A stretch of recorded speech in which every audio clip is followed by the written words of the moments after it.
welcome back. We want to know what's in your makeup bag and what is giving you the best lashes. Well, full, thick lashes are all the rage right now. You see them everywhere. Totally are. But can you pull off the fake eyelashes look?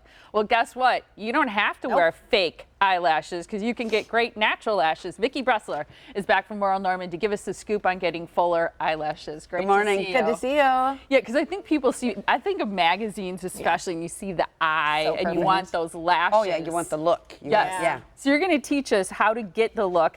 A lot of it has to do with application and technique. It does. Right? It does. And curling your lashes. And you want to curl it that's not going to break off your lashes. So we at Merle Norman have these little curlers.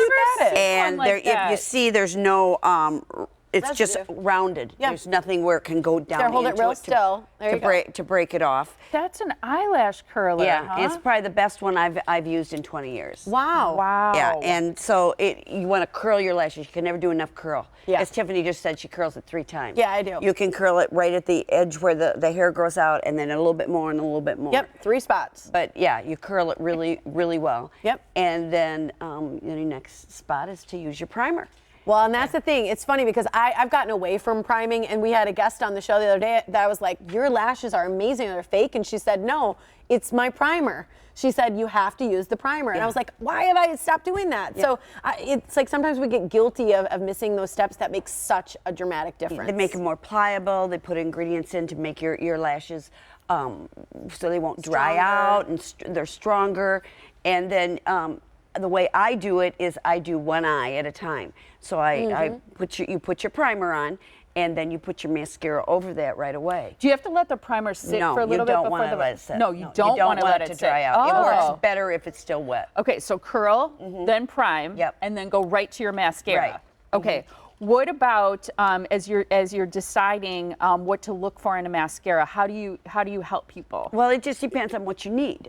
You could have the most sensitive eyes, or you may have little lashes and you want to really stretch them and make them longer, and then that would be our extra length. And we have waterproof mascara, and we have our Fat Lash, which has a curved brush.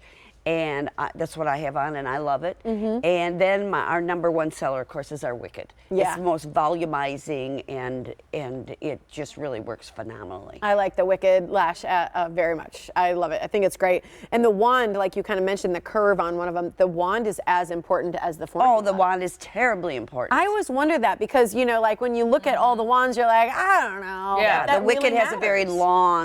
long one, and the Fat Lash is a curved. Our Supreme, which is an all around and really great for all around and for anyone, is shorter, a little bit shorter than Wicked, but it gives a really nice effect. Well, and you want to be able to separate them too. I Yes. think that's the key sometimes to getting good lashes is your ability to separate them. You separate them, and if you do it nicely, a lot of times you don't even have to separate them.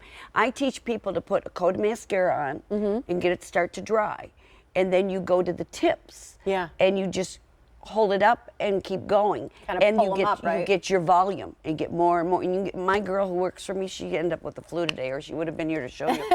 You would think she had fake lashes. Her lashes are so long. So question, do you ever put it on the back side of your lash? Do you ever do that? But you don't need to? But you don't need to. Okay. No. I always wonder that. Yeah. And what about eyeliner? Are you a fan of putting on eyeliner and then your mascara, or do you do Your the eyeliner first. Eyeliner I would first. put my eyeliner on first. Okay. Okay. And then in terms of combing through them, so you mentioned letting it dry for a little bit, and then you go to the tips. Yeah. So if we'll use this for an example. You put your mascara on, and then you go to the tips, and you're just building off the tips. Yeah. Okay. And our mascara has no fillers, no oils. It's really good mascara that will last. Well, and that's the thing. When you have a good mascara, it also doesn't flake down on your No, face. it does not. That's how you know that you're wearing a cheap mascara, because it's flaking down. But you really need to know also that you need to replace your mascara every 3 to 4 months. I've started writing the me date too. on them since you guys have been telling us that, because I know we're all guilty of having too old of mascara, and you can get allergies. You can have so many different Well, issues you can get with the it. eye mites. Yeah. And The eye mites, Ugh. Vicki. Oh. And they grow. And so Yeah. for these women that don't clean their mascara off at night, that's really yucky. It is and, yucky. And you need to take your mascara off. And remember, mascara, when you take it off, the eye makeup remover is cleaning the eye area, getting rid of all the junk, and you have a clean area. Yeah, it's so And important. it puts emollients onto your eyelashes. It won't dry out your eyelashes, that your eyelashes will stay more supple. You got to love make it. sure you take it off. We want to make sure we mention the locations where you can find the Merle Norman Studio closest to you. There are locations in Brookfield Square and in Hales Corners on Highway 100 between Grange and Edgerton. Also in Economowoc, they are located at Pap's Farms. There's also a shop in beautiful historic downtown West Bend, which is where people find you. Yes, Right, that's Vicki? where I'm at. Great Thanks, to see Vicki. you. Thanks for Appreciate having it. me. Good Thank to you see so you. much.